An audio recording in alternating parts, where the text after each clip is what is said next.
किस पर विश्वास? मैं आपसे पूछ रही हूँ, एनसीपी जैसी एक संस्था ने जब आरोप लगाए हैं और आरोप की पूरी फेहरिस्त लग दी है, आपको विश्वास है उन पर कि नहीं है? पूरा विश्वास है। हम लोगों ने तो, हमारी सरकार जो उस समय हमारी महाविकास आघाड़ी सरकार थी उसने हाँ। खुल के सहयोग दिया था सारी जांच एजेंसियों को, और हम तो आज भी मांग करते हैं कि अभी जो वर्तमान सरकार आई है आज वो घोषणा कर दे कि किस तारीख को अपराधी को पकड़ के वो जेल में डालेंगे। करें ना, हम लोग तो पहले दिन से बोल रहे हैं कि इसकी जांच पूरी होनी चाहिए। जब सेंट्रल एजेंसी जांच करने लगी, भारतीय जनता पार्टी के नेताओं को अपनी खुद की जांच एजेंसियों पे विश्वास नहीं है, अब उनकी सरकार आ गई है उस पर भी विश्वास नहीं है, तो ये ऐसा लगता है कि भारतीय जनता पार्टी खुद इसकी जांच करना चाहती है, तो खुद अपनी एक टीम बना के अब जांच नहीं, उन्होंने कहा कि विश्वास क्या परेशानी है? उन्होंने कहा विश्वास नहीं है। ममता जी, मैं आपके पास आ रही हूँ। बृजमोहन जी कह रहे हैं कि ये तो बहुत पहले हो जाना चाहिए था, अब जो नई सरकार आई है वो जांच करा ले। आपको लग रहा है इन्होंने बहुत कुछ कर लिया? इन्होंने बहुत जो कर सुशांत सिंह राजपूत के पूरे केस में। धन्यवाद सुचरिता जी। बृजमोहन भाई को मैं सुन रही थी बड़े ध्यान से, बड़े जोश और तैश में वो बात कर रहे थे, क्योंकि सरकार चली गई है। आजकल सिर्फ तैश ही तैश दिखाई दे रहा है, क्योंकि ठन ठन गोपाल हो गई है स्थिति राजनीतिक और सामाजिक इन सब लोगों की।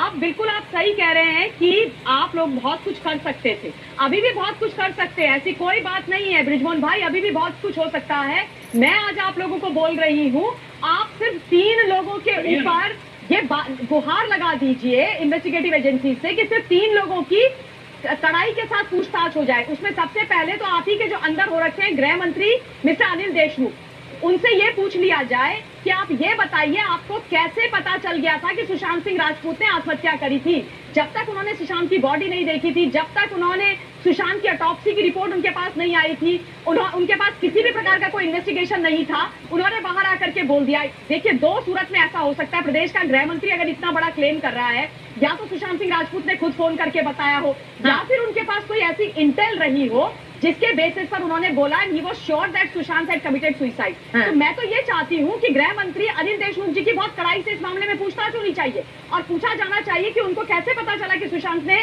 सुसाइड कमिट करी। अब जहां तक आज का विषय है सुचरिता जी, कल ये चार्जशीट भरी गई है और इस चार्जशीट के अंदर जो खतरनाक खुलासे हो रहे हैं रिया और शौविक के ऊपर, आरोपी नंबर 10 के ऊपर और उनके भाई के ऊपर, ये वो तमाम चीजें जिनके बारे में हम लोग लगातार बात करते रहे। Exactly. बात बोला गया कि पॉलिटिकल वेंडेटा हो रहा है, मीडिया ट्रायल हो रहा है, विछंट हो रहा है, लेकिन आज वो सारी चीजें सच निकल रही हैं।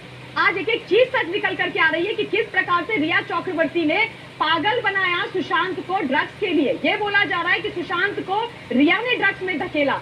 ये बोला जा रहा है कि रिया चक्रवर्ती ने शौविक के साथ और सैमुअल मिरांडा, दीपेश सावंत के साथ न केवल कंज्यूम किया ड्रग्स को, उसके अलावा उन्होंने ड्रग्स को प्रोक्योर भी किया, प्रोक्योर करके वो सुशांत को दिया करते। एग्जैक्टली। और जो मैं एक बार लगी है बृजमोहन भाई 27 से 28, 29, 30 लगी है।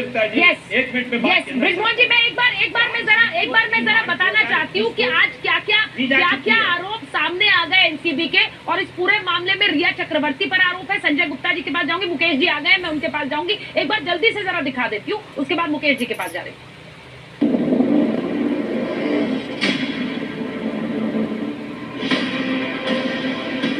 मुंबई ड्रग्स केस में एनसीबी की चार्जशीट ने पुड़िया गैंग की पोल खोल कर रख दी है। एनसीबी की चार्जशीट में साफ साफ लिखा हुआ है कि रिया चक्रवर्ती ही ड्रग्स की सप्लाई में शामिल थी। उसकी इस ड्रग्स मंडली में उसका भाई शौविक, सिद्धार्थ पिठानी समेत 35 लोग शामिल थे, जिन्हें एनसीबी ने चार्जशीट में आरोपी बनाया है। सुशांत सिंह राजपूत को न्याय मिले, ये न केवल सुशांत को चाहने वाले करोड़ों लोगों की मांग है, बल्कि समूचे देश की मांग है।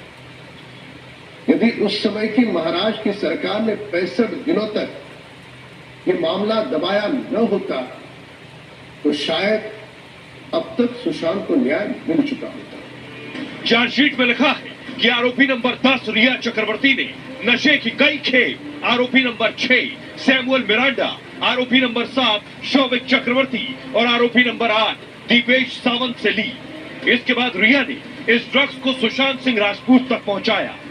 एनसीबी की चार्जशीट से साफ हो गया है कि रिया ने सुशांत को ड्रग्स की लत लगाई।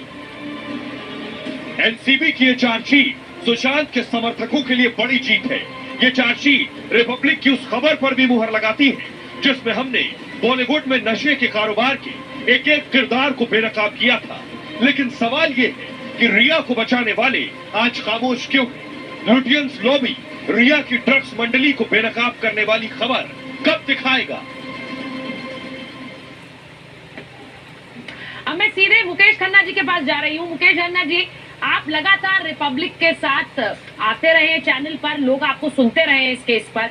ये चार्जशीट पहले आई, ये बात बिल्कुल सही है ब्रिजमोहन जी ने कहा, लेकिन एक बार फिर आरोपों का एक पूरा जो पिटारा है वो खुला है क्योंकि इसे कोर्ट में रखा गया है और इसमें सीधे सीधे वो आरोप सामने आए हैं जो रिया चक्रवर्ती और उनके भाई पर लगे, जिनमें शौविक का कबूलनामा भी है कि उन्होंने ड्रग्स सप्लाई की और उनकी बहन अच्छी तरह से जानती थी, इसीलिए सोच समझकर साजिश का आरोप लगा है।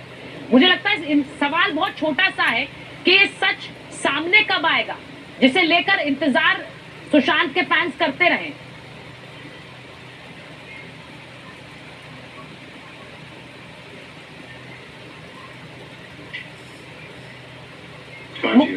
मुकेश जी, आपको आवाज आ रही मेरी?